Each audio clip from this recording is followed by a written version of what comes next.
छठी मैया की महिमा। बहुत समय पहले की बात है। एक परिवार में माँ, बेटा और उसकी बहू रहती थी। बूढ़ी माँ छठी मैया को बहुत मानती थी, उनकी परम भक्त थी। हर आने वाली कार्तिक माह की छठ को छठ मैया का व्रत करती थी, परंतु उसकी बहू थोड़े खुले और नए विचारों वाली थी। उसे इस पूजा पाठ इस सब पर विश्वास नहीं था और उसका कहना था यह सब केवल एक अंधविश्वास मात्र है। इस बार भी छठ का पर्व आने पर बूढ़ी अम्मा छठ माता की पूजा की तैयारी कर रही थी। उसने अपने बेटे को आम की लकड़ियां तोड़कर लाने को बोला और खुद भी सारी पूजन सामग्री बाजार से खरीद कर लाई। और जब दोनों माँ बेटा छठी मैया की पूजा की तैयारी में लगे थे तो बहू मुंह छिपाकर उन दोनों पर हंस रही थी और कह रही थी, अरे माई, ये दुनिया कहाँ की कहाँ पहुँच गई और अभी तक तुम इन्हीं चक्करों में पड़ी हुई हो।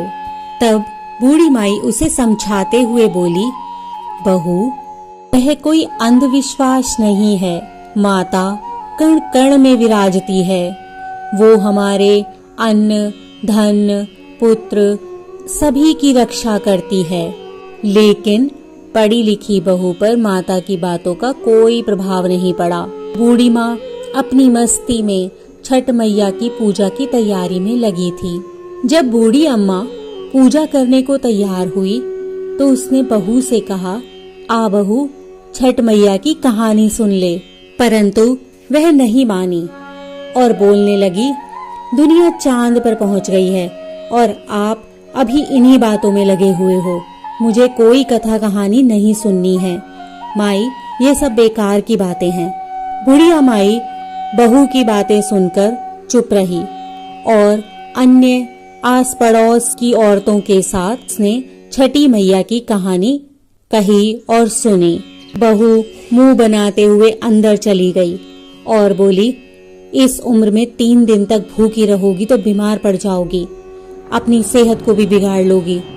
भूख प्यास से न जाने क्यों लोग खुद को सताते रहते हैं। नई बहू की ये बातें सुनकर उसके भोलेपन पर बुढ़िया माँ मुस्कुराने लगी और बोली, अरे बहू, शादी के बाद मेरे भी कोई संतान नहीं हो रही थी। तब मैंने यही व्रत किया और तब छठी मैया ने मेरी पुकार सुन ली।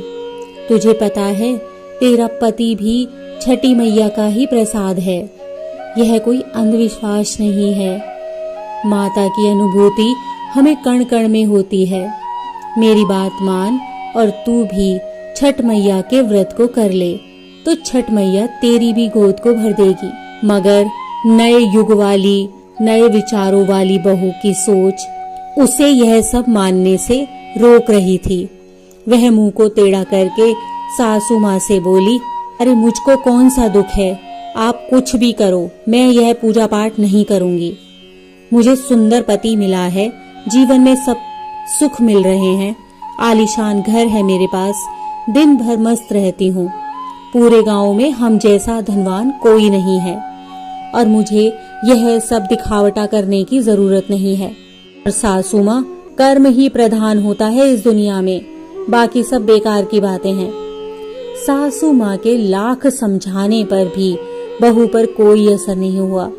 वह नास्तिक थी और बार बार छठ माता की बुराई किए जा रही थी।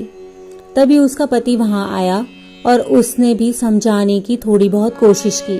उसने कहा, देखो प्रिय, देवी देवताओं के आगे अहंकार करना ठीक नहीं है। तुम भी व्रत और पूजा करने में माँ का सहयोग करो। लेकिन उसने अपने पति की भी एक बात नहीं मानी और अपनी ही धुन में लगी रही। हार कर दोनों माँ बेटा बोले, ठीक है, जैसी तुम्हारी मर्जी हो वैसा करो। इसके बाद बेटा बोला, मैं छठ मैया का घाट सजाने जा रहा हूँ, जिससे मेरी माँ छठ मैया के श्री चरणों में अपने सिर को झुकाकर उनकी वंदना कर सके। ऐसा कहकर बेटा हाथ में कुंडल लिए घाट पर चला जाता है।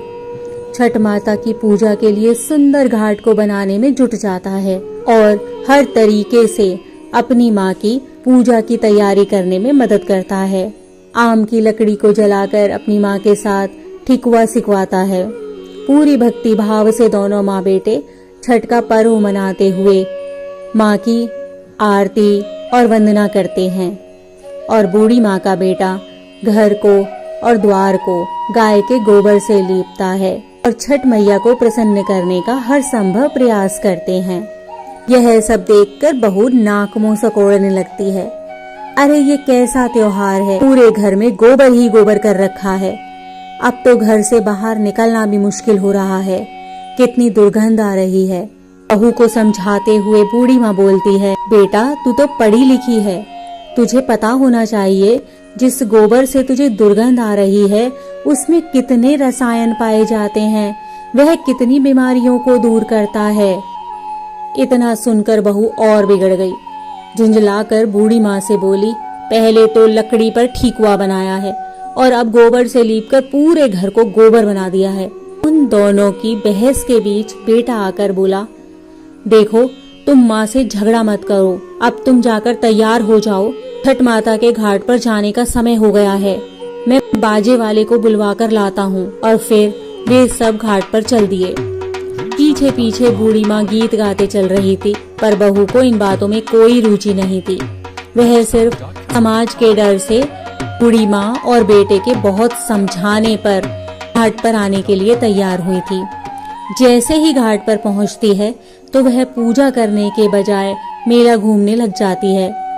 कुछ देर के बाद उसका पति बहू को न पाकर उसे ढूंढने लग जाता है।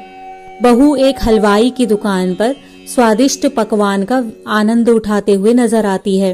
उसका पति उससे भी कहता है, अरे यह तुम क्या कर रही हो, यहाँ तक आई हो तो माँ के साथ बैठो। पत्नी ने झुंझलाकर बोला, नहीं जी, मैं पूजा पाठ करने नहीं बैठूंगी, न ही घाट पर आने वाली हूँ।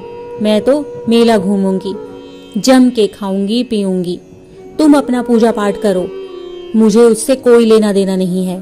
बहस को बढ़ते हुए देखकर शर्मिंदा होकर पति वहां से चला गया और छठ घाट की ओर जाने लगा। ईख खड़ा करके बेटा घाट की ओर जाता है और जैसे ही वह नहाने को डुबकी लगाता है तभी घाट पर उसका पैर फिसल जाता है और वह डूबने लगता है।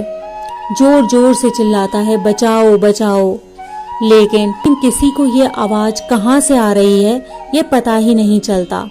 सभी लोग चिल्लाने लगते हैं, अरे कोई तो पानी में उतरो, कोई तो उसे ढूंढ कर लाओ। जैसे ही बूढ़ी माँ को पता चलता है कि उसका बेटा नदी में डूब रहा है तो वह छाती पीट पीट कर रोने लगती है और छठ माता से सवाल करती है, अरे माँ ये तूने क्या किया, तू भी तो एक माँ है, एक माँ होकर माँ से उसका बेटा छीन रही है। जब से मेरी शादी हुई है 30 सालों से मैं तेरी पूजा करती आ रही हूँ। अब बोल माँ, मेरी भक्ति में कौन सी ऐसी कमी रह गई थी जो तू मेरी गोद को सूना करने पर लगी है। मुझसे या मेरे लाल से कोई भी भूल चूक हुई हो तो उसे क्षमा करो। मैं और मेरा बेटा तो तेरी पूजा करने आए थे और तूने मेरी दुनिया ही उजाड़ दी। माँ, यदि जाने अनजाने में मुझसे कोई भी गलती हुई हो तो उसकी सजा तुम मुझे दो, मेरे बेटे को मत दो, मेरा लाल मुझे लौटा दो।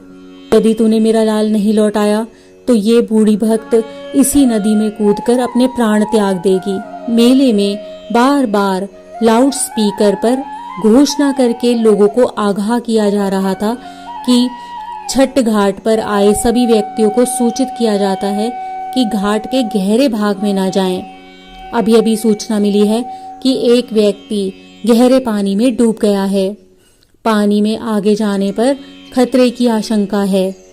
यदि कोई भी नदी के गहरे भाग में गया तो उसकी जिम्मेदारी उसकी स्वयं की होगी।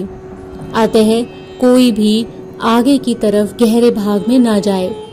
यह सब सुनकर बहू दौड़ी दौड़ी घाट पर आती है। वहां जाकर देखती है कि उसकी सासू माँ दहाड़े मार मार कर रो रही है और उसका पति नदी में डूब गया है। तो उसे सदमा लग जाता है। वह जोर जोर से चीखने चिल्लाने लगती है और पागलों की तरह ईख को इधर उधर उठाकर फेंकने लगती है।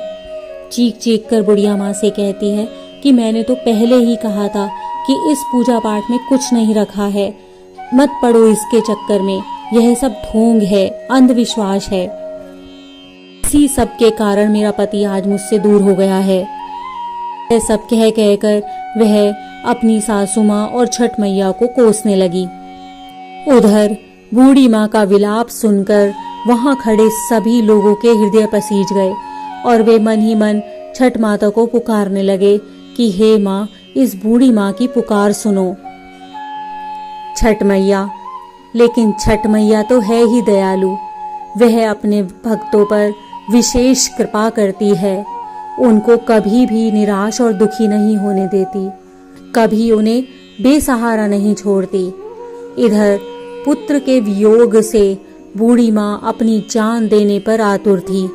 वह बस पानी में जाने ही वाली थी कि तभी नदी के अंदर से एक तेज बहाव आता है और उसके साथ उसका बेटा भी बाहर आ जाता है। इस दृश्य को देखकर वहां खड़े सभी लोग आश्चर्य से उसको जल्दी जल्दी पानी से निकालते हैं। सभी की आंखों में खुशी की लहर दौड़ जाती है और खुशी के आंसू भी आ जाते हैं।